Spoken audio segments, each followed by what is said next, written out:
am yet to go, I'm likely to go, I'm supposed to go. এই তিনটা সেন্টেন্সেসের মধ্যে পার্থক্য কি? কখন yet to হয়, কখন likely to বলতে হয় এবং কখন supposed to হয়। ইংরেজিতে ফ্লুয়েন্টলি কথা বলতে এই তিনটে স্ট্রাকচারের ব্যবহার জানা খুবই গুরুত্বপূর্ণ। তাই আজকের ভিডিওতে আমরা এই তিনটে স্ট্রাকচারের ব্যবহার শিখব, যে কখন কোনটা বলতে হয় এবং এই তিনটার মধ্যে পার্থক্য কি সেটা নিয়েও আলোচনা করব। চলুন তাহলে ভিডিওটা স্টার্ট করি। Hello everyone, Assalamu alaikum. Welcome back to my YouTube channel English with Hasnaina. I hope you like it well by the grace of Almighty Allah. Let's dive into the video. প্রথমে আমরা দেখব yet to এর ব্যবহার। এটা আমরা তখন ব্যবহার করি যখন আমরা বুঝাই কোনো একটা কাজ এখনো করা হয়নি বা এখনো ঘটেনি কিন্তু ভবিষ্যতে হওয়ার সম্ভাবনা আছে, তখন সাধারণত আমরা yet to ব্যবহার করি এবং yet to এর পর সবসময় ভার্বের বেস ফর্ম ব্যবহার করতে হয়। এটা নেগেটিভ সাউন্ড করে, যেমন আমি এখনো নাস্তা করিনি, I am yet to have breakfast। আমি এখনো নাস্তা করিনি কিন্তু ভবিষ্যতে আমি করতে পারি বলে সম্ভাবনা আছে। তারপর I am yet to finish my work। আমি এখনো আমার কাজ শেষ করিনি, I am yet to finish my work। সে এখনো আমাকে ফোন করেনি, she is yet to call me। সে এখনো আমার মেসেজের উত্তর দেয়নি, he is yet to reply to my message। আমরা এখনো সিদ্ধান্ত নেইনি, we are yet to decide। Cinema এখনো শুরু হয়নি, the movie is yet to start। আমি এখনো ওই সিনেমাটি দেখিনি, I'm yet to watch that movie। তারপর সে এখনো বিয়ে করেনি, she is yet to get married। এখানে yet to একটু বেশি ফর্মাল। ওকে, আমরা ফর্মাল সিচুয়েশনে সাধারণত yet to কে বেশি ব্যবহার করে থাকি। yet to হচ্ছে ফর্মাল এবং এখানে সেই কাজটা হওয়ার সম্ভাবনা আছে আবার নেইও। ওকে, আচ্ছা, এখন আমরা দেখব সাধারণত লাইকলি টু আমরা কখন ব্যবহার করি। লাইকলি টু আমরা ব্যবহার করি যখন কোনো একটা কিছু ঘটতে পারে বলে সম্ভাবনা আছে, তখন সাধারণত আমরা লাইকলি টু ব্যবহার করি। এখানে কোনো একটা কাজ হওয়ার সম্ভাবনাটা বেশি, পসিবিলিটিটা বেশি, তখন সাধারণত আমরা লাইকলি টু ব্যবহার করব এবং এটা হচ্ছে একটা পজিটিভ সেন্টেন্স। যেমন আমার দেরি হওয়ার সম্ভাবনা আছে, সম্ভাবনাটা বেশি, তাহলে আমরা বলতে পারি I am likely to be late. একটা জিনিস মনে রাখবেন, লাইকলি টু এটার পরও কিন্তু সবসময় ভার্বের বেস ফর্ম ব্যবহার করতে হয়। ওকে, তারপর তার আজ রাতে আসার সম্ভাবনা আছে, তাহলে আমরা বলতে পারি she is likely to come tonight. Okay, she is likely to come tonight. আজ বৃষ্টি হওয়ার সম্ভাবনা আছে, তাহলে বলতে পারি it's likely to rain today. এখানে রেইন ভার্ব আকারে ব্যবহার করা হয়েছে।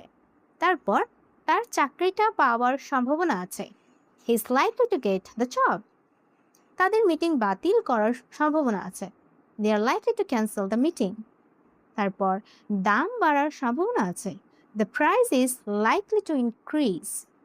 সে ব্যাপারটা ভুলে যাওয়ার সম্ভাবনা আছে, she is likely to forget about it.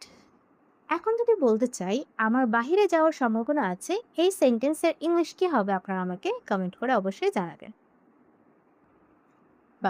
এখন আমরা দেখব সাপোজ টু, এটা কখন ব্যবহার করতে হয়। সাধারণত সাপোজ টু আমরা তখন ব্যবহার করব যখন কোনো একটা কাজ করার কথা, কোনো একটা কাজ হওয়ার কথা আছে। এখানে সাধারণত কোন ধরনের কাজ, ধরুন আপনি কোনো একটা কাজ প্ল্যান করে রেখেছেন, পরিকল্পনামূলক কাজ হতে পারে বা কোনো রেসপন্সিবিলিটি বা দায়িত্ব হতে পারে অথবা কোনো এক্সপেকটেশনস হতে পারে। এই সমস্ত কাজের জন্য আমরা সাপোজ টু ব্যবহার করি এবং এটার পরও কিন্তু সাধারণত ভার্বের বেস ফর্ম ব্যবহার করতে হয়। যেমন আমি যদি বলতে চাই আজ রাতে আমার পড়াশোনা করার কথা, তাহলে পড়াশোনা এটা আমার কিসের ভিতরে পড়ে, রেসপন্সিবিলিটির ভিতরে পড়ছে। তাই আমরা সিম্পলি বলতে পারি I am suppose to study tonight. তারপর তোমার 9টায় এখানে থাকার কথা, তাহলে বলতে পারি you are suppose to be here at 9। তারপরে আমাকে ফোন করার কথা, she is suppose to call me later. আমাদের কার অ্যাসাইনমেন্ট জমা দেওয়ার কথা, তাহলে আমরা বলতে পারি we are suppose to submit the assignment tomorrow. এখানে অ্যাসাইনমেন্ট জমা দেওয়ার কথা, কিসের কথা বলা হচ্ছে, একটা পরিকল্পনা প্ল্যান করা আছে, কাজটা আমাকে কমপ্লিট করতে হবে, তার জন্য এখানে সাপোজ টু এর ব্যবহার করা উচিত। তারপর তার 5টায় আমার সাথে দেখা করার কথা, তাহলে আমরা বলতে পারি he is suppose to meet me at 5। এখানে তোমার ফোন ব্যবহার করার কথা নয়, ফোন ব্যবহার করা নিষেধ, এই ধরনের সেন্টেন্সকে আমরা এভাবে বলতে পারি, you are not suppose to use your phone here. Okay, you are not suppose to, not ব্যবহার করে আমরা সেন্টেন্সটাকে নেগেটিভ করতে পারবো। তারপর আমার কি কিছু নিয়ে আসার কথা, তাহলে আমরা সিম্পলি বলতে পারি am I suppose to bring anything. এখানে প্রশ্ন করা হচ্ছে আমার কি কিছু নিয়ে আসার কথা, তাহলে কিভাবে বলবো am I suppose to bring anything. এখন আমার কি করার কথা, তাহলে আমরা বলতে পারি what am I suppose to do now, what am I suppose to do now. তাহলে এই তিনটা সেন্টেন্সের মধ্যে পার্থক্য কি? I am yet to go মানে আমি এখনো যাইনি। ওকে, ইয়েট টু এটার অর্থ কি দাঁড়াচ্ছে? আমি এখনো যাইনি, কাজটা এখনো হয়নি কিন্তু ভবিষ্যতে হতে পারে, আবার নাও হতে পারে, পসিবিলিটিটা 50-50। কিন্তু যদি আমরা বলি I am likely two go, এটার অর্থ দাঁড়াচ্ছে যে আমার যাওয়ার সম্ভাবনা আছে, আমি যেতে পারবো। এখানে লাইকলি টু গো অর্থ দাঁড়াচ্ছে কি আমার যাওয়ার সম্ভাবনা আছে, এবং এখানে যে সম্ভাবনাটা আছে সেটা 100% হতে পারে, আমি যেতে পারি। Okay, I am suppose to go এটার অর্থ দাঁড়াচ্ছে যে আমার যাওয়ার কথা। ওকে, কোনো কিছু হওয়ার কথা। এখানে কোনো কিছু হওয়ার কথা বলতে বোঝানো হচ্ছে, হতে পারে সেটা প্ল্যান করা, বা হতে পারে আমার কোনো রেসপন্সিবিলিটি, অথবা হতে পারে কোনো একটা এক্সপেকটেশন। ওকে, চলুন এবার কয়েকটা কুইজেস দেখে নেই। Yet two, likely to and suppose two এর ডিফারেন্সেসটা আমরা বুঝতে পেরেছি কিনা একটু ফাইন্ড আউট করি। ইটস ব্ল্যাঙ্ক রেইন টুনাইট, আজকে রাত্রে বৃষ্টি হওয়ার সম্ভাবনা আছে, সো টেক অ্যান আমব্রেলা, তাহলে একটা ছাতা নিয়ে যাও। এখানে দেখেন সম্ভাবনা, কোনো কিছু হওয়ার সম্ভাবনা আছে তাই আপনি বলছেন যেহেতু সম্ভাবনা আছে তাই এই জিনিসটা নিয়ে যাও। ওকে, তাহলে আমরা এখানে কি বলতে পারি? কোনো কিছু হওয়ার সম্ভাবনা আছে, এটার জন্য আমরা ব্যবহার করি লাইকলি টু। তাই এখানে আমরা বলতে পারি it's likely to rain tonight. Okay, it's likely, It's likely to. It's likely to rain tonight, so take an umbrella. তারপর I'm blank get a promotion this year. এটার অর্থ দাঁড়াচ্ছে এই বছর আমার প্রমোশন পাওয়ার সম্ভাবনা আছে।